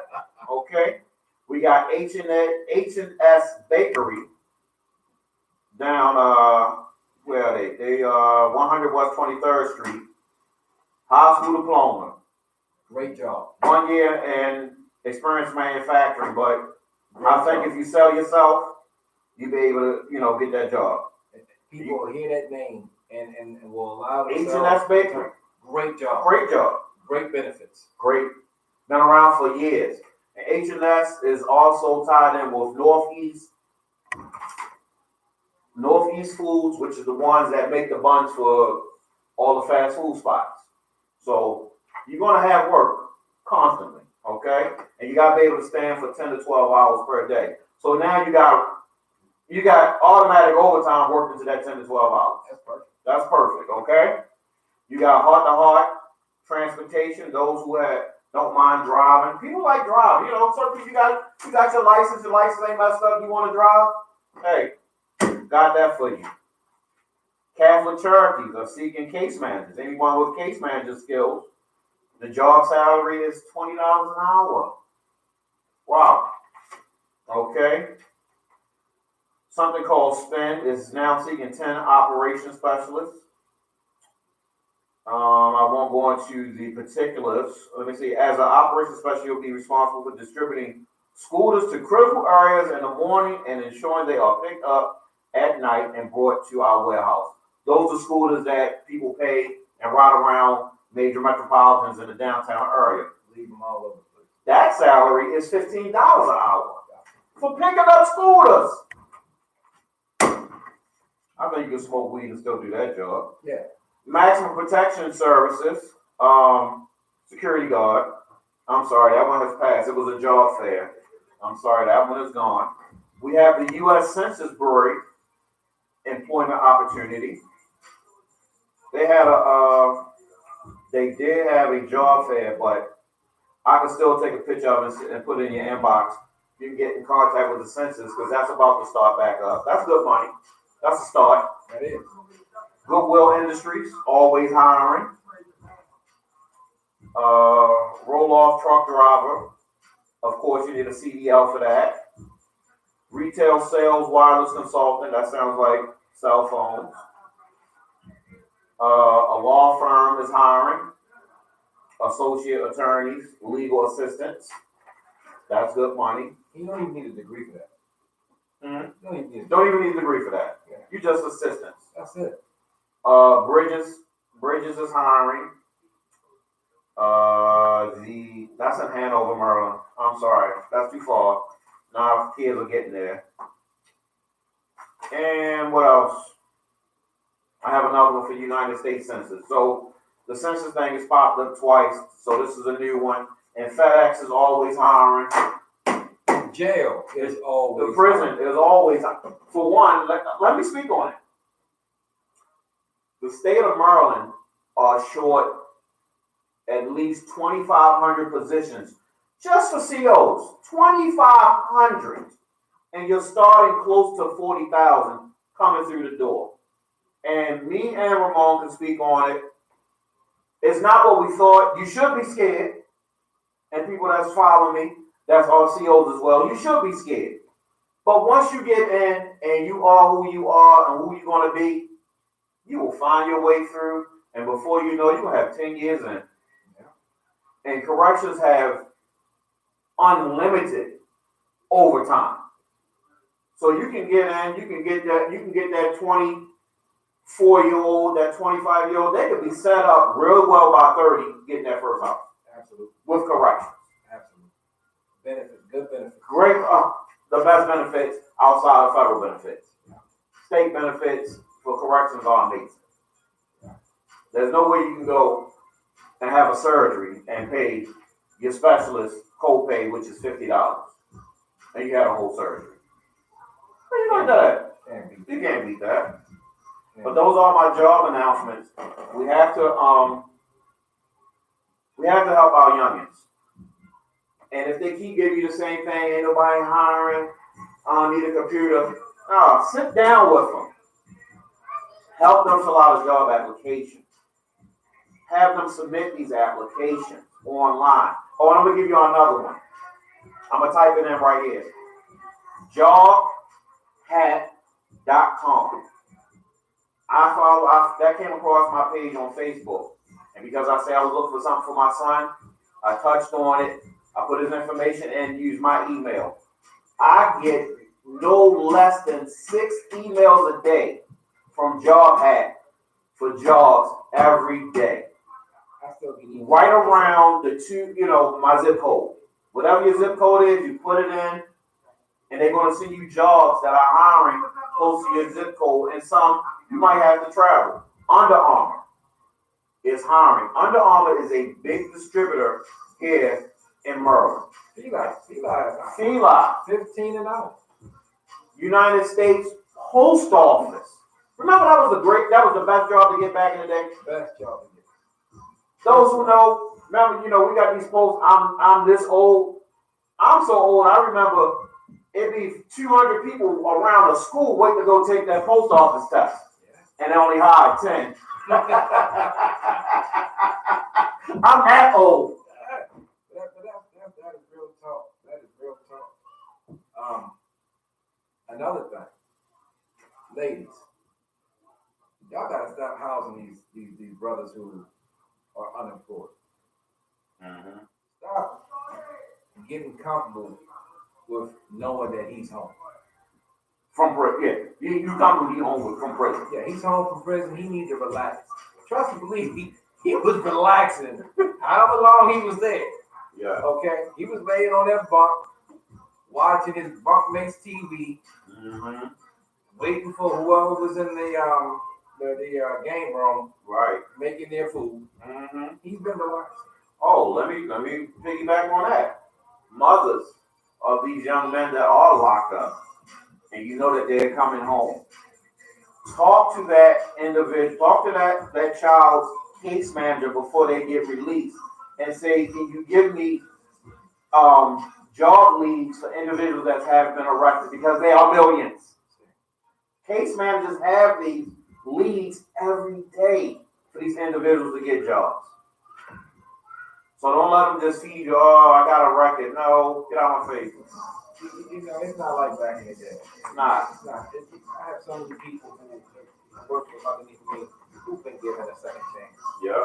And I mean, they got a couple, they have some serious charges. Some serious charges. At the same time, if you can't get a job and you want to do something for yourself, like Black Jack said, if you have a decent driving record, then you got Uber and Lyft. You can set your own hours, and you can map out how you want to make your money. Yeah, instead of driving around the city while your woman work and you do nothing, take a car and make some money. Might as well. And then if you do it right, you do it strategically. You go ahead, you drive out the BWI. You get 3-4 rides a day. That's 8 hours. You're walking away. You get more than that. You get more than I'm talking about. If you get lucky. Okay. If you get lucky at BWI, you can get 3 or 4 rides in 8 hours. You can walk away with $400 to $500. You leave BWI driving to Virginia. Oh, okay. While you're in Virginia, you're looking for that individual going from Virginia to BWI or the airport in DC. If you do it right, you pick 1 or 2 days a week where that is your hangout spot. The other days, 3 days, you don't work in your area. Right. 2 to 3 days a week or whatever. You do that, I promise you. I mean, because I catch you. And the guy, this one guy, he's a regular. He picked me up. And he said, man, that's what he did. He picked 2, maybe 3 days a week. And he goes to the airport. And by the time he do his 8 hours, and he starts at 4:30 in the morning. Okay. So by 12:30, he's on his way back home. He said, man, those days I bring in $400 or $500. Other days, 80, anywhere from 85 to 150. So if he's doing 85 to 150, 3 days, but he's doing $500 over 2 days. This man is bringing home about $1,300, $1,400. About $1,400, yeah, definitely. Driving. And there's individuals that enjoy driving. Yeah. That's just not me, but you got people that don't mind driving. I'm gonna get my CDL. You can make great money. Yeah. They will hire you. You can't be lazy. And there is definitely a shortage in CDL drivers. And you know what kills me? The guys that do get the CDLs, right? Yeah. And in order to drive them big rigs, they need you to have experience, right? Mm-hmm. So they don't want you driving locally with their 18-wheeler. Like, no, we need you to go cross country. But you'll have those guys, man, I ain't gonna be home. Man, if you don't go make that money. You was in prison for years. You understand what I'm saying? For years, and you wasn't home. But now you want to complain because you want to be up under your woman. She buying you clothes. You're providing for the family. You gotta take that ride, and you gotta get that 1 or 2 years experience with that CDL before they're gonna let you drive locally where you're gonna make the right money, the right amount of money for having a CDL. And for the young ones, you gotta have a base, you gotta have a plan. Mm-hmm. If you you are someone that you know you have a hard time working with others, taking orders, and throughout the day, CDL was the best route. CDL was the best route. All you have to do is when you come out of high school, you don't have any credit. You're good. Get a little job. Yeah. Working for a couple of years, get you build your little credit up or whatever. Get your CDL. Get your CDL. Yeah. And find someone that can give you information and mentor you on it, and buy your own truck. Yeah, it is. You buy one. If you by the time you're 21, you buy your first truck, and if you smart with it and you do right by yourself, don't worry about doing right by others just right away. Do right by yourself. Right. This is something this is what you want to do. By the time you're 30, you shouldn't have to drive no more. You can have 3 or 4 trucks and have people driving for you. Just like that. It's easy. It's easy. And parents, like you said, we need to stay on our children more. We gotta stay on. Got you. Like with our sons, I don't want them to work in high school. Not for McDonald's or Burger King. Okay. I want them to work for themselves. I want them. You want them selling socks and No. black and white tees? I want them. if it's going to bring in a couple dollars, I want them. Hey, what's up, bro? I want them to learn how to cut grass and trim. Get about 3 or 4 houses, 5 houses start off one summer. Okay. At the same time, I know they're going to eat. You're going to want some more money, right? Then you're going to do something fun. Let's get a snowball show. We have kids in the neighborhood. Okay. Do that. And even though it won't be as much money as maybe working at McDonald's and doing a little crazy hours and getting a $375 check every 2 weeks. But if you're under our roof, you don't have to worry about bills. And you ain't gonna worry about taxes. That's your money. Also, what it's teaching them is how to work for themselves. Right. To learn how to manage the books. When you get your money, you gotta go buy the supplies for the snowball machine. I'm not gonna do it. You need gas for the lawnmower. I think you should give the startup money. Yeah, I'll give startup money because Okay. you have to pay me back.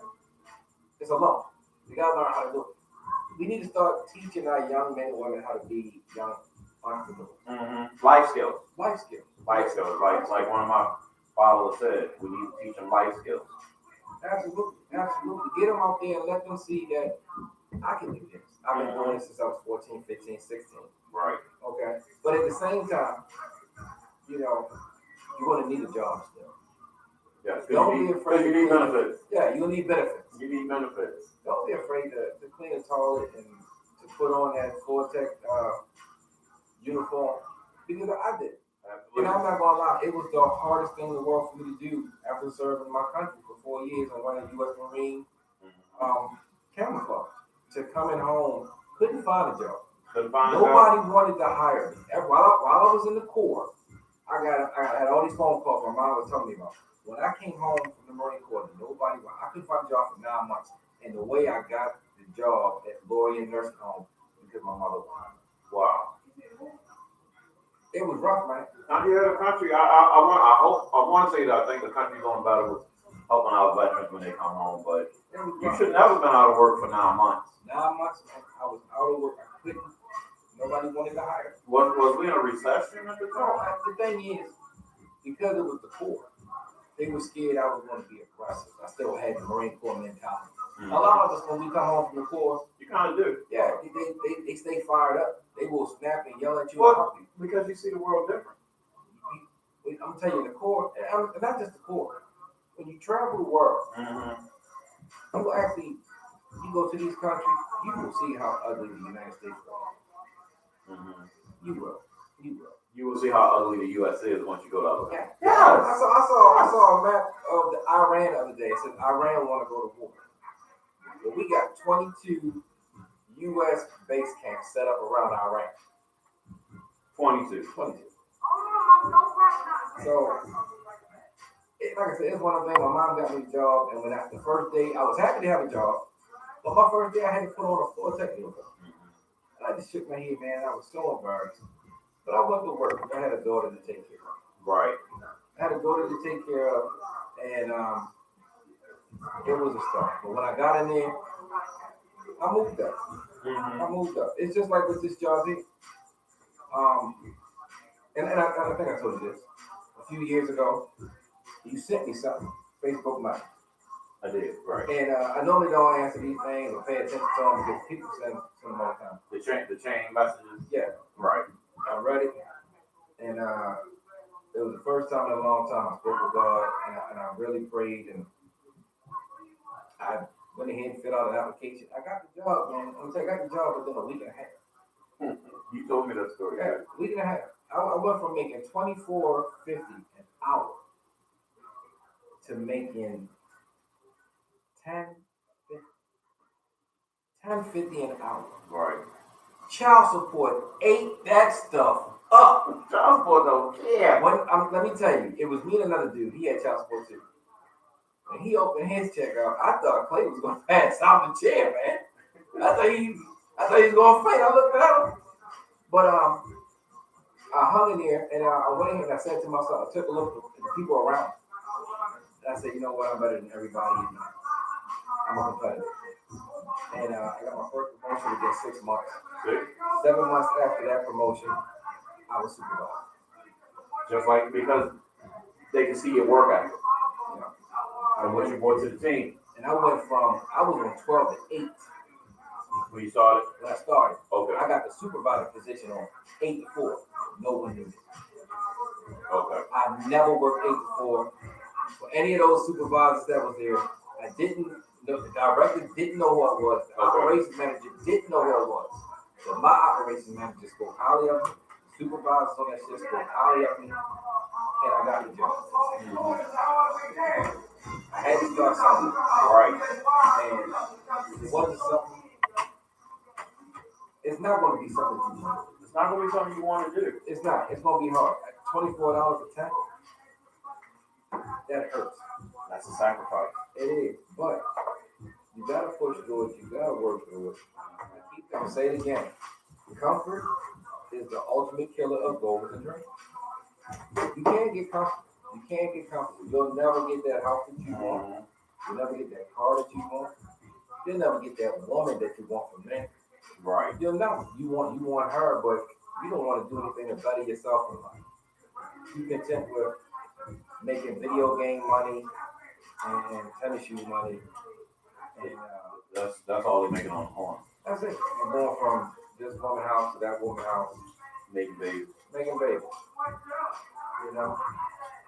It's out of control. Like you said, us as parents, we need to better guide our young men and women. Sit them down. You know, tough love, tough responsibilities in the house. They need it. Exactly. Because if you don't, those few minutes that you get their senior year graduation, they go fast. And, you know, in June, you're sitting there, you're hugging and you're kissing them. Right. And you're proud of them, right? You're proud of them. Come into that summer, you're looking at them. You're looking at them. Ain't that the truth? But before you look at them and say something to them, you need to look in the mirror. What have I done for them the last 4 or 5 years? What have I taught them? Don't worry about what you showed them, because I'm sure you showed them something good. Right. Good. You showed them you're a man or a woman to go to work and take care of the family, the bills, and all that stuff. That's all right. That's all right. You can show them anything. What did you teach them? What did you instill them? What did you allow them to do? So many of us get way too involved to where we're actually doing it for them. Right. And forget that they need to do it. Enabling them. That's what we do.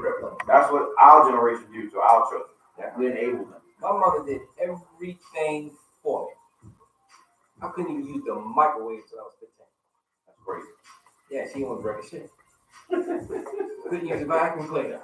Right. Don't touch the washer and dryer. Oh, your father just bought it. Oh, you was on the teeth for a while. Oh yeah. Don't touch my eye. I iron your clothes. Wow. Yeah. Yeah. So when I'm just the opposite. My father threw me in the ditch at 12. he was like measles. Here, you can't go to school, but you can dig this ditch out here with me. I'll take care. And that's you take a look at the manual. Yeah. And it builds character. And there's so many young men and women out here today, they don't understand what it takes to build character. They get these jobs, they come in, they complain. I saw a post today, it was so funny, man. It was about lunch on the job. How long lunch break is? Yeah, people, you got employees, they eat lunch all day long. and then they still clock out and go to lunch, and then complain when they gotta go get off of lunch. And it's true, man. It's true. You know, we are so spoiled in this country.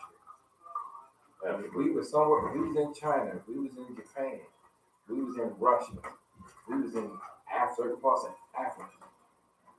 You know, it would be a lot harder for us. A lot harder for us, and you know, maybe that's what we need.